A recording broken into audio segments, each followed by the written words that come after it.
I always hear from so many students, I don't like math. I said to myself that I can do this. It's going to take some time, but I'll never quit.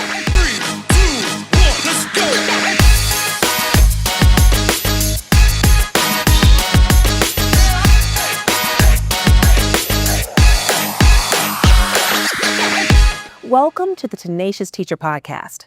I'm your host, Candace Tolliver Burns, and this episode is powered by the Friendship Public Charter School Network. Today's guest is an incredibly tenacious educator whose journey spans across 2 continents, from teaching high school math in India to coaching teachers on math pedagogy right here in DC.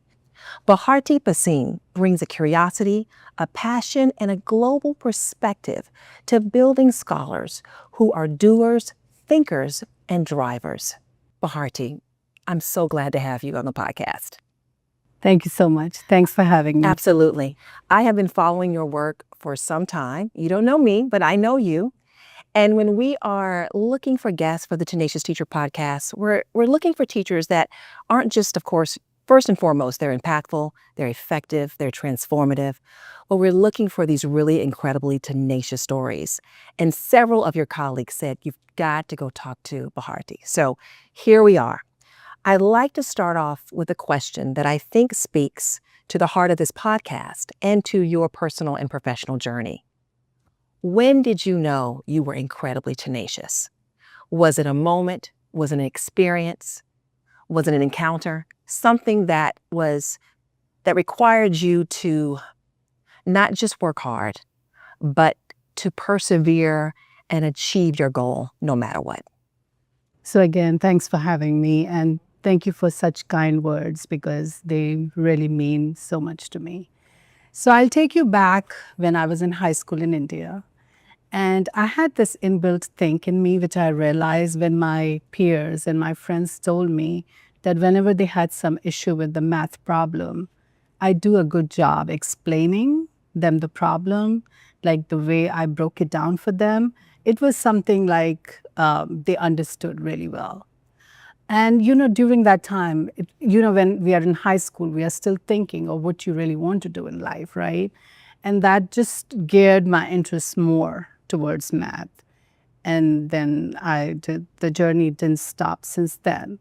So I taught for almost 9 years in a private school in India. Actually, it was my own school. I was the alumni of that school. And after 9 years of teaching in a high school, me and my husband, we thought that let's explore. Let's explore what's happening in the other side of the world. So that's when it came to our mind that we want to explore the US education system. And then I started applying. And, step by step, everything went in the right direction. And back in 2008, December, I got the opportunity to join Prince George's County Public Schools as a middle school teacher. So I was there for about 3.5 years. And since it was a middle school, and my love has been like the content of high school math, so that's when I applied to Friendship.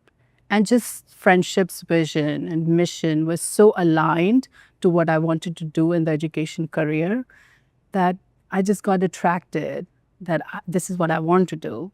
And my passion for students and teach in an urban setting really took me, a step forward towards Friendship. So from Prince George's to Washington, D.C., and you said you really were interested in working in a fully urban setting. Why?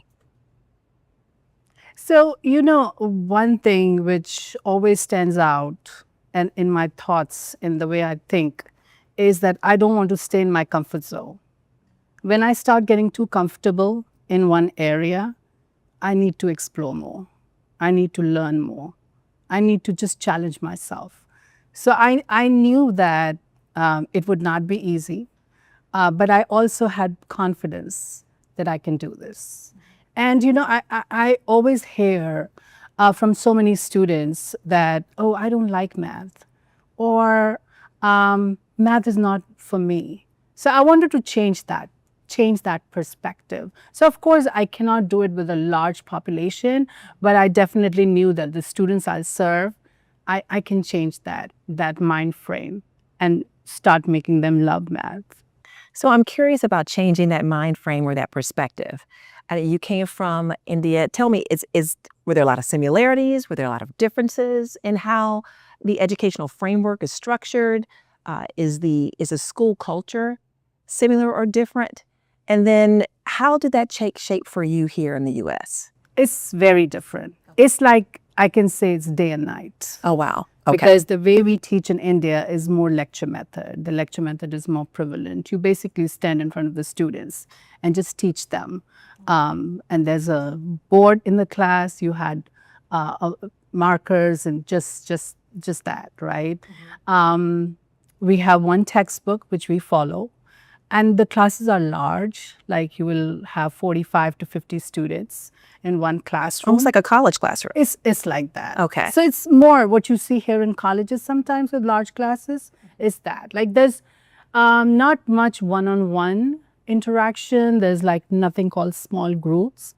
It's very different. So I'm curious, what was your early transition like? I mean, were there some aspects of your practice before you moved to the U.S. that you said, okay, these are some things I can apply right here in this classroom? And what are those things that you thought, you know what, I've got to shift or change? So I did some research. I saw what's different. Like I don't want to put myself into with absolutely like no idea.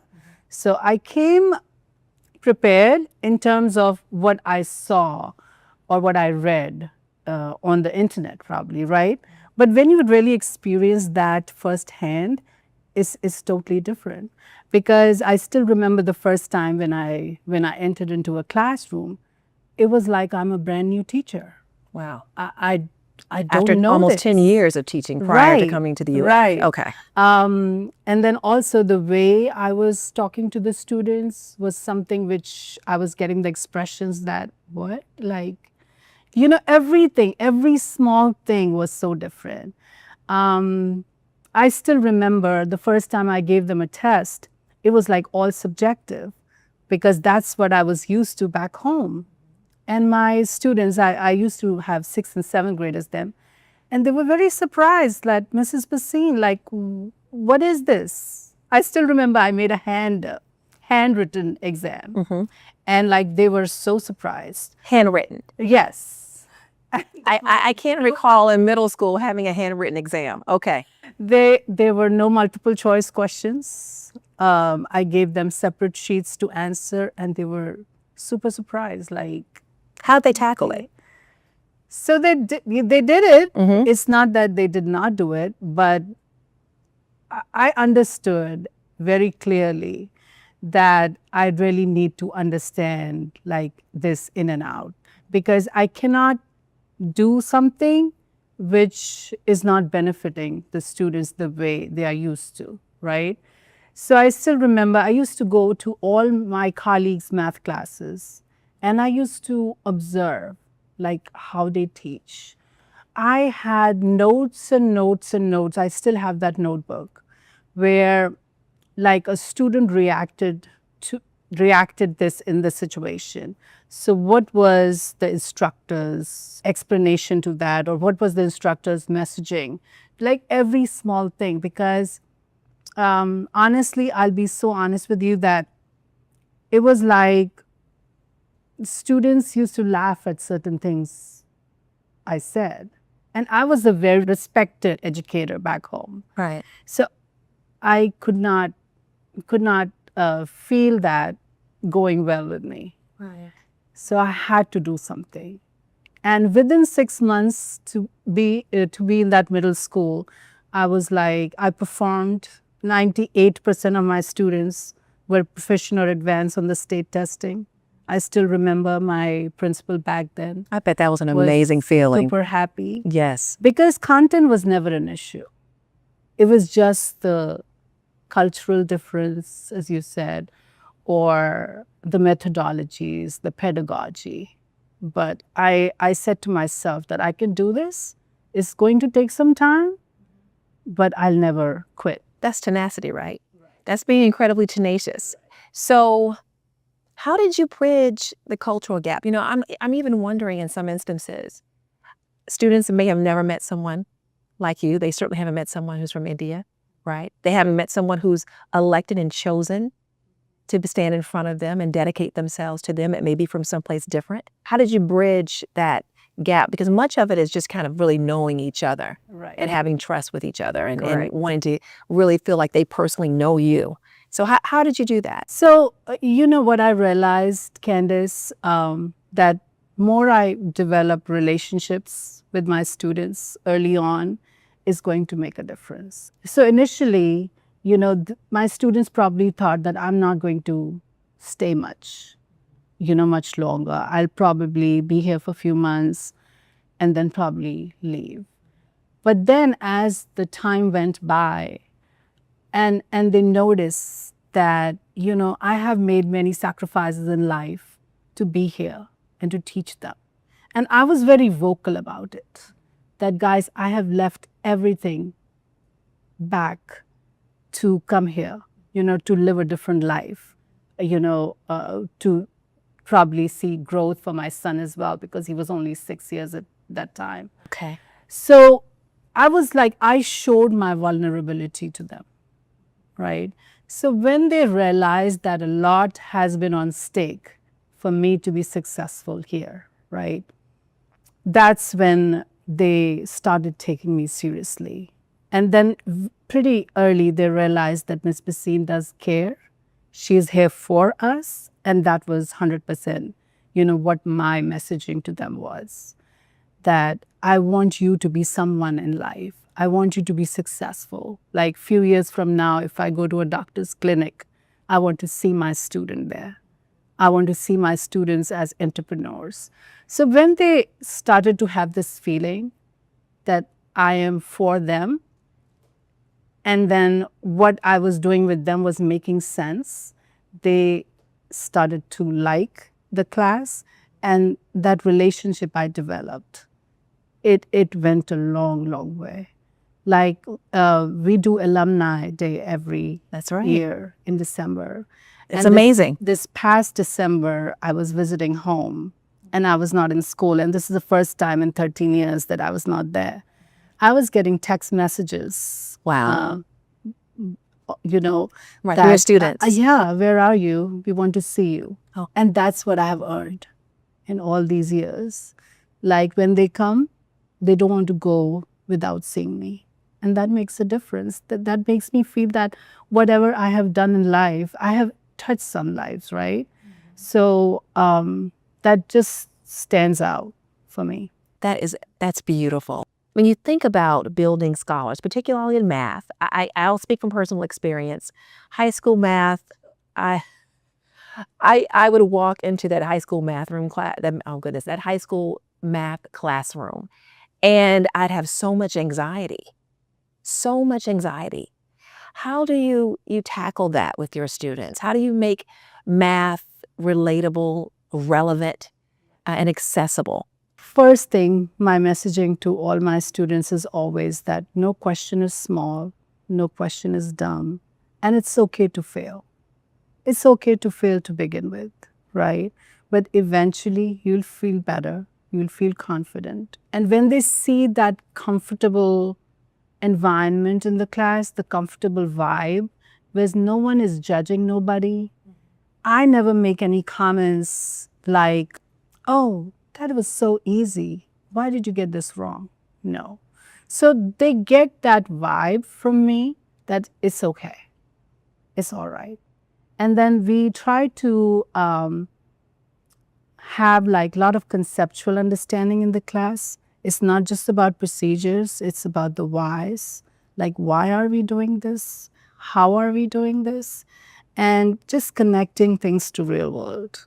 That's one of my biggest goals. I know sometimes it's not possible always, but we try to as and when we can. So when it starts to make sense, starts to develop those connections, and when they start learning about the concepts behind those skills they're learning, it just automatically flows. So you've been with the Friendship Public Charter School Network for 13 years. Tons of schools in Washington, D.C. and beyond, but you elected to stay with Friendship. Why? Because I just love Friendship. I love the students of Friendship, and I love my colleagues. There has not been one single day when I was made to feel that I am an outsider. I just feel like home. Or I would say my friendship just makes me feel like a family because I'm just so invested in my scholars. I love them, they love me. And I never felt like, thinking about a different district. So oftentimes I'm asked, what does it mean when friendship says, the friendship family? And it sounds like to me, you're included, it's inclusive, your voice matters, your expertise is respected, and most importantly, you've built this bond with your colleagues and your scholars that's enduring. So in your role as a math instructional specialist, tell me, what does that mean and how does it take shape day to day? So for me, my role as a math instructional specialist means that every math classroom at Friendship Collegiate Academy should look and should pursue excellence. I am not that coach who would always come and tell their team to do ABC. I believe that this is the work we have to do together.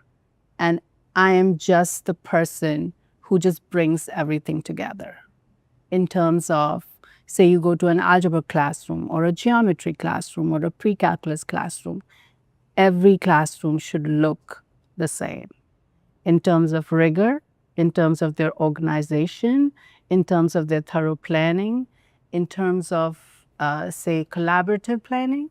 So my role basically is to make sure that level of excellence is maintained in all the classrooms. And it's, again, not just the work done by my team, my teachers, but doing the work. I'll give you an example. Say, for example, a teacher is struggling with, say, finding a creative idea of how to teach a particular skill, which would make students more engaging, or it will go in a direction that which is a demand for how our new exams and things are set up.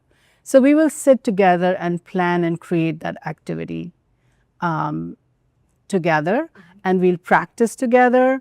If somebody needs to model the activity for them, that will be done. So it's a work in tandem, just to ensure that we are at par with the expectations of friendship. So speaking of planning and modeling and bringing these new practices or bolstering existing ones, how is Collegiate integrating or introducing AI to its teaching staff, but also its scholars? I know that's something that you've been very passionate and focused on. So how is AI taking shape on your campus? So we have to be very careful with that. We have to be very careful with technology because technology could be either great or it could really, take away the thinking and the creative side. You're the first person to say that. I've asked that question a few times, and that's a very, very honest answer. Okay, so tell me why. So, say for example, we gave them a multi-parts question. It's very easy to just, with different features these days, to just, find the answer online and just copy it or not really pay attention to the actual thinking and the actual conceptual knowledge which went behind that problem, right? So we have to be so strategic in how we use technology, especially when we are giving homeworks. So my team, what they do is they pick up problems which are maybe from the secured materials, or students can find their answers online, and then make them actually do the work, make them actually explain their thinking. And it just goes in our favor. In the perspective of using AI in terms of different platforms, I know we are using Khan Migo for a lot of things. For example, we did put our map scores in our Khan Migo or Khan Academy platform, and it creates personalized practice based on what specific students need. Because if we have a class of 2025, differentiating instruction for every single student in that class is is kind of a very challenging task. So Conmigo does that for us. Right. Makes Then- things more efficient, right? Right. For And then teachers. Conmigo has another feature called TutorMe, which we actually looked at very closely ourselves. That is it providing the answers to the students? But no, it's not. Says a student put a question in, right? Instead of providing the answer or the steps, they will ask a counter question of what would you do in, say, scenario A, B, or C. And then when the student puts in something, it generates like, again, a follow-up question. So it's more like providing hints rather than actually giving the answers. So it's a great tool. It's like a teacher at home. So that's wonderful. But you would subscribe to it. It's helpful. Right. It It helps is. teachers, it It helps is. students, It but is you just have that. to be really thoughtful about how students are using the Yeah. tool so that it's not necessarily doing the thinking for them. Right. But they've already demonstrated the thinking, and then it helps them to build their mastery. Correct. Okay. Okay. So, you know, when you think about AI, when you think about what expectations are needed for students to really be successful once they leave your classroom, once they leave your school, what do they need in our high schools right now? What would you say is that thing that high schools must do to ensure kids are ready, students are ready? You know, friendship does a lot for our students, and I'm always appreciative of the fact that how we have such a vast and elaborate alumni program, and we actually help our students even when they graduate. But as a high schooler, definitely they need the right motivation. They need the correct messaging. Our students really need to know that the competition is really very broad outside. So in order to compete with the other students in the United States, or as a matter of fact for the rest of the world, you can do this. You know, we have to let them know you can do this. You have to just go out there, make sure that you are going with full confidence. You are demonstrating the core values, which we always speak about, and you're just staying consistent. And don't give up. There will be ups and downs. Every day is not going to be a rosy day, but don't give up. Just keep the motivation up. Just keep the hard work up. And the right combination of motivation, hard work, and staying persistent will get you where I you think need that to do. is the message.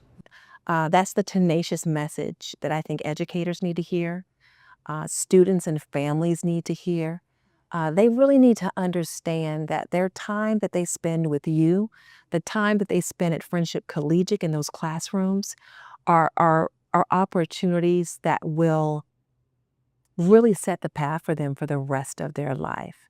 And they've got to have that determination, and they got to demonstrate that determination in high school so that they're prepared to move forward from there. I'm so grateful to have this conversation with you. I know that Friendship is so incredibly grateful that you chose them and you chose to invest your talents and your expertise here at Friendship Public Charter School. Thank you for being so incredibly tenacious.